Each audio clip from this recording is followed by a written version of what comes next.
want to know which planet was causing your suffering? How about Earth? Hey everyone, BrandFlex here, back with a new YouTube video. If you're a new viewer, feel free to skip past the next like 30 seconds. I'm just going to give a quick update about my YouTube channel. But if you're a returning viewer, essentially, sorry about poofing. I lost a lot of passion for Total Return, and I started playing a lot of TFT. And I was pretty bad TFT, so I didn't want to make content for a game I was really bad at. I think I might be good enough this next set, so we'll see. But otherwise, you'll be seeing a lot of Tried Mind content coming up now. So, anyways, onto the real content. First of all, this will be my first Tried Mind video. So I'm going to choose to do something a bit easier to talk about before I really start diving deep into the content I want to talk about. So first of all disclosures, or to fully disclose my bias, that was a tongue twister. I am essentially just an ENOKI player. I know nothing about any other character for the most part. I only know ENOKI stuff. So if you're here for more general tips, I'll always be sure to like say, oh, I'm pretty sure this is generically applicable, but otherwise, if I like don't give a disclaimer, just assume and if you try something out and it doesn't work out the same way for you, just chalk it up to it being due to me having an ENOKI bias completely. So the very first thing that you should know as a up-and-coming Tried Mind player is your settings. So your settings are going to be in your main menu, obviously. And you always want to go through your settings under options because there's a lot of information in the settings that you might not otherwise know. So starting from the very bottom, you can actually see what stats your Patimons rolled right when you pick them up. If you change your option from light to detailed, I had it on light before and it would only show the circles and that's what's default. But the moment you change it detailed, it'll actually show you each individual line that you get from each Patimon. So it'll help you really understand what you're rolling as you go through the game to understand like, oh, like this is a really good Patimon, and just have a general idea of how much loot you picked up while you're farming, whether it's in Fractal Vice or just generically out and about. The other settings that you should really know about are going to be in the battle settings. If you're a ENOKI player like me, you're going to want to always make sure that if you scroll to the very bottom, I think it's here at least, yeah, the hit stop intensity is set to weak. Because if you play a character that has really like tough hits, the game will feel really slow because each individual tick of damage will slow your game down a lot. So this is actually something added this current patch, or if you're watching on Thursday, the last patch. So if you started on release and you didn't know about this, it just came out essentially. So this will make your game a lot smoother, again, mostly as a ENOKI player. And it makes a huge difference for quality of life because you no longer have to sit there and wait for things to go down.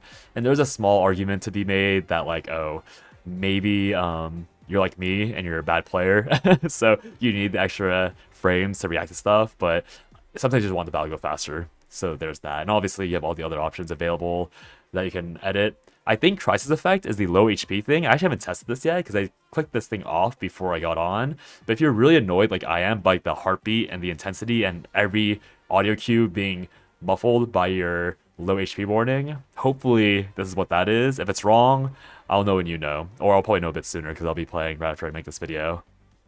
And yeah, outside of that, you have a lot of customization options. The ones that I have been checking or I've been trying out are these. The camera lock-on type. I put it to free because I don't like the way that the game like flips the camera around, especially when it's like a really mobile boss like the mechas. I can't remember the name. I think Brave Diver and Solitaire. Those two mobs move around a lot, so having a free camera to like move it ahead of time is really useful. And oh, right here, prioritization. This is also a big deal because I think I tried doing where the character is facing, but what ended up happening was that the character would like randomly hit units that weren't on my screen, if that made sense, because my character was facing the direction and the guy was like right next to me. So, or my camera, I would turn my camera and the character would be looking somewhere else. So play around these options. It'll make the gameplay feel a lot smoother once you find stuff you like, and it's really hard to find if you don't know where it is. Obviously, there's also frame rate and like controls if you want to mess around with that to make it simpler there. So add settings to make your game comfortable. If you have really just started playing the game and you're not really sure about how to make your team stronger, like let's say that you're stuck on the shark boss, for example, you're going to want to open your cards and make sure that your cards are really synergistic or that it makes sense. So the main cards I'm going to recommend to you guys if you're playing, and cards that I'm pretty sure you should have if you've done the bare minimum amount of 10 pulls, Full Party is gifted to you automatically. And the easiest card to run that directly synergizes the Full Party is going to be Strike Zone. Oh no, yeah, Strike Zone. And so Strike Zone is going to be a zero tension card that gives your party members unity at the very beginning. So at the moment you hit tension 1, Full Party will automatically activate its bonus effect, which will give you double the value. And you're going to want to level Full Party up as high as possible, as soon as possible, because unless you have researched the game and you can tell me more about how tension cards work, Full Party and Strike Zone are essentially like the two guaranteed best pairs of cards. Beyond that, things you want to look out for, other tension cards are really good. Ferocity is really good as like a noob handicap card because it gives you a resurrection effect. I think these are both pulled through gacha. So if you missed Strike Zone, that's really unfortunate because that's like the only way to get unity for Full Party. But otherwise, Ferocity is really, really good. There are also other zero tension cards like Mastermind and Fighting Scene, which aren't really that impactful, but are good enough that you can just run them because they just give your sub party members a lot more value. And then the way you want to judge whether or not a card is actually good for you, you first want to look at their tension level or their tension phase. And essentially all zero tension phase cards are pretty safe. I would say Battle Tactics, you want to make sure you know what you're doing because Curse is actually a really bad debuff for a lot of characters that aren't named Sudoku Senba. Maybe some other ones are good with it, but this really neuters your primary and secondary attack damage. And so if you're putting on characters that like to auto attack a lot, you're really making your damage bad. But otherwise, like a lot of these other ones you can't really fail with. Strike Zone, Ferocity, again, 2 I've covered, Mastermind, Fighting Scene. And then there's like a bunch of random ones that have Charm involved, which I haven't played with. But again, if you're just new to the game, they're probably fine. And same thing with like Clinical. Like this one, if you're running a healer, Clinical is just a lot more bonus healing. So if you're playing slow and playing safe, you get a lot of value off stuff like this. Now, once you get into the higher tension phase cards, you gotta be really careful because the higher tension phase cards have effects that will consume tension. So what you want to look out for is the very last line, whether it says when the effective is active or when it says when the card is active. And the reason why, I actually don't have an example. Oh yeah, so this one. The reason why this is really important because when the effect is active applies to every time you activate the effect, which might seem really obvious once you know what it does, but it's a really big deal because that means certain cards like let's say Ejection, if you end up triggering the enemy's tension phase increase like 3 times in a row and you were at, let's say, 140 or let's say you're at 60 tension yourself, instead of going up to tension phase 2 for yourself because your enemies have gained 3 stages of tension, you actually won't have enough tension because this effect triggered 3 times, essentially, is what's going on. So it's really noticeable when you're running cards like Blade Stance or Detonator, because if you read what Detonator does, it's every time you crit or every time you hit someone with control. So what happens is that if you're above phase 2 tension, this card will rip through your tension insanely quickly. So it's a bit of a tangent. Obviously, if you're watching this video, you might be a bit of a newer player, so this won't be relevant for a very long time. I'm just saying this now because these cards, they're supposed to be changed, so this actually might be relevant by Thursday. But in case they don't like nerf this part or like they keep this part in, you just have to pay attention because it's a really, really big deal. The next big thing that I want to talk about is gonna be another pretty obvious thing if you've spent any time exploring the game, but it might be a bit overwhelming if you're new, and that's gonna be the compatible monsters or the Patimons. So essentially, the Patimons are gonna be like your artifacts from Genshin or your gear and a lot of other gachas. They are equipables that roll random stats, and you're essentially farming a lot in the game to get better random stats. So for example, these golden ones that I have, they will always roll a golden stat, and then they have a chance to roll purple, blue, and white stats. So if you play Maple Story, it's like rolling potential items in Maple Story. There are ways to like adjust it, but that's kind of a more advanced thing. If you have, once you've beaten the game or beaten up to current story, you unlock an item that for 1 million a million, what's it called? A million money. That lets you duplicate stats, that of a Patimon that you have on the first line. So you can have stuff that looks like this, blue, yellow, blue, which makes no sense, or double yellow with a purple or blue if you're really lucky. So that's a story for another day. But the reason why these are really important is because these are where all of your bonus effect comes from. So obviously, as a newer player, you're not going to have tier 8s or tier 6s, which is where the gold ones start coming in. You're going to have ones that are like these blue ones or gray ones. As an early game player, you want to make sure that you're finding the really solid blue and purple ones so that you can just get your stats way higher. Because this is where you're going to get stuff like more support. So if you're running characters like Semba or you're running characters like Oi, that's where you get a lot of your support for those characters. It's when you're going to get your crit. Obviously, crit's a really important stat early game so you can get higher numbers and clear stuff easier. But you also want to make sure that you have the set effects activated. Now, I'm still trying to wrestle with whether or not set effects are worth having worse stats. And as you get more Patimon options, you'll be able to make that decision for yourself. But for example, my ENOKI, I would really love to be running this Berserker set effect. But because I don't have a good Berserker effect on any of these other ones, like this one's okay, this crit damage multiplier is fine. But because this one is attack 4+ and crit damage multiplier as well, and the HP line is not even that bad, I'm choosing to run this instead. But there is a very strong argument to be made that I should swap these for the set effect. So if you're struggling again with like Shark, or you're struggling with Brave Diver for the first time, or you're at Solitaire and you're struggling with Solitaire, just make sure that your Patimons are all in order, because they're really important for value. And also, I guess while I'm on the topic of Patimons, in my personal opinion, you should always go for real stats on the first line instead of character stats on the first line. And the reason because of that is actually going to be involved with my next topic, which is going to be making sure that you have your character ranks as high as possible, and also understanding how your character ranks want to work. So the reason why I talk about how character lines are worse on Patimon potentials is because your first character line or your first character potential on every character is going to do the exact same thing as that character line, but for every single ability. So you might notice that as you hover these abilities, this one's action and damage, this one is HP, defense, and stamina, and this one is support.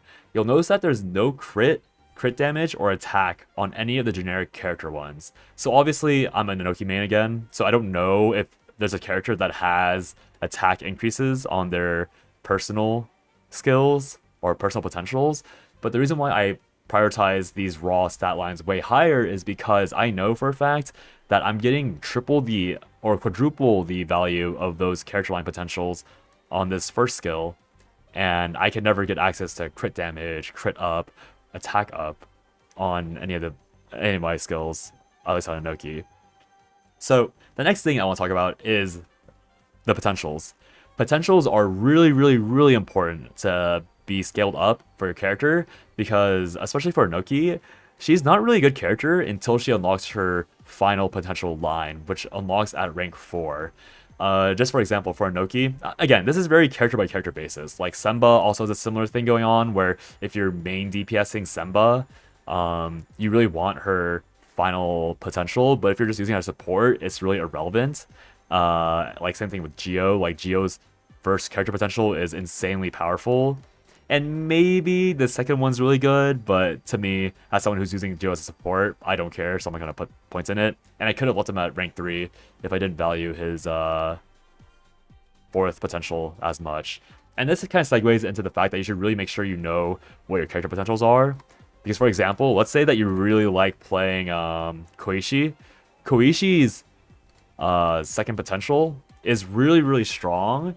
And I'm assuming if you're playing Koishi, you have his first Ascension unlocked as well, or first Transcendence unlocked as well. And so if you look at Koishi's first Transcendence, where it's like stack of poly is 1 below, if you counterattack, propped up to 2 instantly. And then you look at the final potential for him, you'll see that because you're consuming so much poly aid through Berserk Potion, you need a way to keep up the poly aid generation. And since you're gonna be spamming secondary a lot, which is what you're consuming it with, you end up really wanting this first Transcendence before you use that final potential, because having Defibrillator and having consistent counterattacks would really inflate the amount of empowered right clicks you can do. So just an example, like you want to make sure you know how your potentials interact with your transcendences, because often, especially in this game, at least from what I've researched, there are a lot of interactions on characters where the potentials aren't really that good until you have the transcendence available for them. Luckily for me, ENOKI doesn't have that interaction, but as you saw, Koishi does. So thankfully Koishi is a 2-star, so it's a little easier, but you really want to make sure that you know where your character power spikes are, or where their potential is really unlocked before you really start investing in these lines that might grief you. And a big deal about potentials, something that I'm doing for more for XP than anything, you'll see how I split out all of these points. It's because what happens with these points is that the first point, or the first skill level, is always one potential gem that you'll see down here. If I refund all of them, you'll see I get 6 potential gems total. So if I were to put all of my points into Semba's healing, I'll have 3 total points. But for the purposes of XP, if I spread them out, instead of having 3 points, I now have 5 points. So I'm not really well versed in XP, and I'm not really well versed in building out supports quite that well yet. But because I'm assuming that having more points is better value overall for characters that you're not particularly like focusing, like, I'd rather just have Semba be a bit more tanky, support's good on Semba, her action damage is good if she's just like autoing randomly, and then her healing is because she's my healer. And as well with XP, almost all these are relevant for XP besides like catching and bouncing when in defense, because Semba is not going to be defending anything, right? So I could realistically take this point off, and then when I hit rank 5, I get plus 3 points, so I can add points to fighting instincts and coordination instead. So I guess with that in mind, I should probably put it in passive skill expansion instead of that. And then the final thing I really want to talk about when it comes to this game, this is more of a late game tip. You really want to make sure you know your chest rotation. And by chest rotation, I mean those blue chests that you see on the map. Those things respawn every 24 hours. The golden chest, the luxurious chests, respawn every 48 hours. And then the regular chests, those respawn every 12 hours. You really want to make sure you're collecting those, because all these things I'm talking about, like your card interactions, your Patimons, like once you unlock the late game Patimon consumable, once you're interacting with potentials, like all of this requires so much KANE. Like you see, I have 5k KANE right now. I played this game a lot, and I only have 5k KANE. Like, I make sure I do my rifts, which give me KANE. I make sure I open my chest, which give me KANE. I've even converted into doing 3 KANE dailies a day instead of anything else. And I'm still at 5k because I'm trying to push my characters. And you just want to make sure you're on top of all these chests, because each blue chest gives you 1k KANE. I think there's about like 130 blue chests out in the open, so you can get 130,000 extra KANE a day, which is almost doubling the bonus you, or the income you get from your dailies. And then luxurious chests are 5k KANE each, and I think there's about like 20 out there as well, so you get another 100k, maybe 150k every 2 days. And the regular chests also give like 300, but they're like really annoying to collect, and only 300 KANE running around getting chests that are as easy to get to as blue chests doesn't really sound as worthwhile. But if you really try hard, you can go collect them every 12 hours for 200 KANE each. I don't know the math on them or the cumulative total because I don't collect them that often. And yeah, so you really need KANE. That's kind of a detour. But I want to talk about the consumable item called Par, which is the Patimon thing I keep talking about. You'll see this is also 30k to create, and then to create the technical tape is only 100.